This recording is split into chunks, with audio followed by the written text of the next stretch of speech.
শুভ সকাল। আসসালামু আলাইকুম। বিসমিল্লাহির রহমানির রহিম। সূরা বনী ইসরাইল।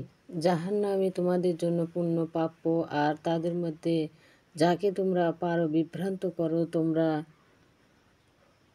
অশ্বারোহী ও পদাতিক বাহিনী দ্বারা তাদেরকে আক্রমণ করো। তাদের সম্পদ ও সন্তানেকে শরীক হয়ে যাও এবং তাদের ওয়াদা দাও, আর শয়তানের দেওয়া ওয়াদা ছলনা মাত্র। নিশ্চয়ই আমার বান্দাদের উপর তোমার কোনো ক্ষমতা নেই। তাদের রবই যথেষ্ট কার্যনির্বাহক। তোমাদের রব তো তিনি, যিনি সাগরে তোমাদের জন্য নৌযান পরিচালনা করেন, যেন অনুগ্রহ খুঁজতে পারো। তিনি তোমাদের প্রতি দয়ালু। আর যখন সাগরে বিপদ পড়ে, তখন তিনি ছাড়া অন্য যাদেরকে আহ্বান করো, তারা সবই অন্তহীন। যখন তিনি স্থলের দিকে মুক্তি দেন, তখন তোমরা পুনরায় বিমুখ হও। মানুষ খুবই অকৃতজ্ঞ। তোমরা কি নিশ্চয় যে তিনি তোমাদেরকে স্থলে প্রেরিত করবেন না, তোমাদের প্রতি অহংকার পোষাবেন না। পরে তোমরা নিজেদের জন্য কার্যনির্বাহক পাবে না। অথবা তোমরা কি চিহ্নিত যে তিনি সেথায় পুণ্য প্রত্যাবর্তন করবেন না, আর তোমাদের উপর প্রবল বায়ু প্রেরণ করে কুফরির কারণে ডুবাবেন না। পরে তোমরা এ বিষয়ে আমার বিরুদ্ধে কোনো সাহায্যকারী পাবে না। নিশ্চয়ই আমি বনী আদমকে মর্যাদা দিয়েছি এবং তাদেরকে স্থলে ও সাগরে চলাচলের জন্য বাহন দিয়েছি, উত্তম রিজিক দিয়েছি, আমার অনেক সৃষ্টির উপর শ্রেষ্ঠত্ব দিয়েছি।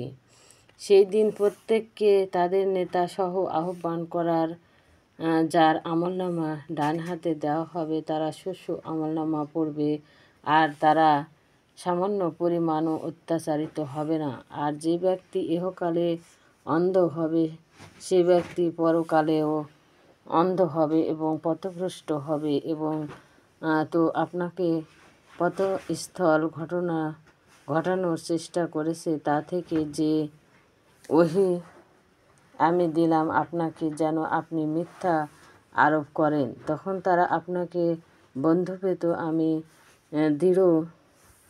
আমি দৃঢ় না রাখলে আপনি তাদের দিকে কিছুটা ঝুঁকে পড়তেন।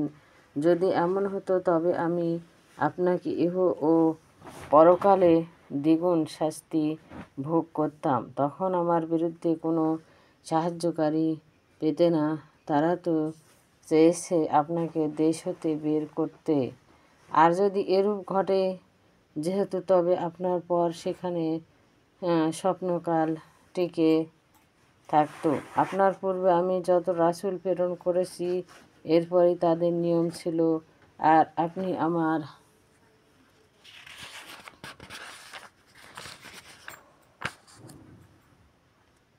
নিয়মের ব্যতিক্রম পাবে না। সূর্য ঢলে যাওয়ার পর থেকে রাতের অন্ধকার হওয়া পর্যন্ত নামাজ আদায় করুন এবং ফজরের নামাজও, নিশ্চয়ই ফজরের নামাজ লক্ষণীয়, আর রাতে তাহাজ্জুদ আদায় করবেন। এটা আপনার জন্য আশা যে আপনার রব আপনাকে প্রশংসিত স্থানে উন্নতি করবেন।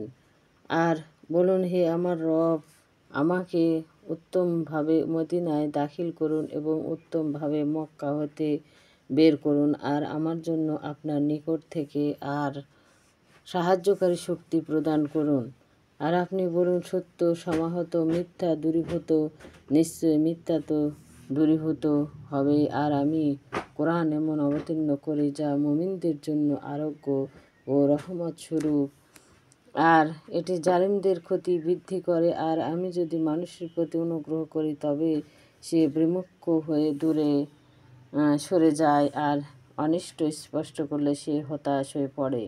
বলুন, প্রত্যেক আপন আপন প্রকৃতি অনুসারে কাজ করে। তার রব তাকে ভালোভাবে জানেন, সে সঠিক পথে চলে। তারা রূহ সম্বন্ধে আপনাকে প্রশ্ন করে। বলুন, রূহ আপনার রবের নির্দেশ মাত্র। তোমাদেরকে সামান্য জ্ঞানই প্রদান করা হয়েছে। আমি চাইলে আপনার প্রতি অবতারিত ওহী প্রত্যাহার করতে পারি। এতে আমার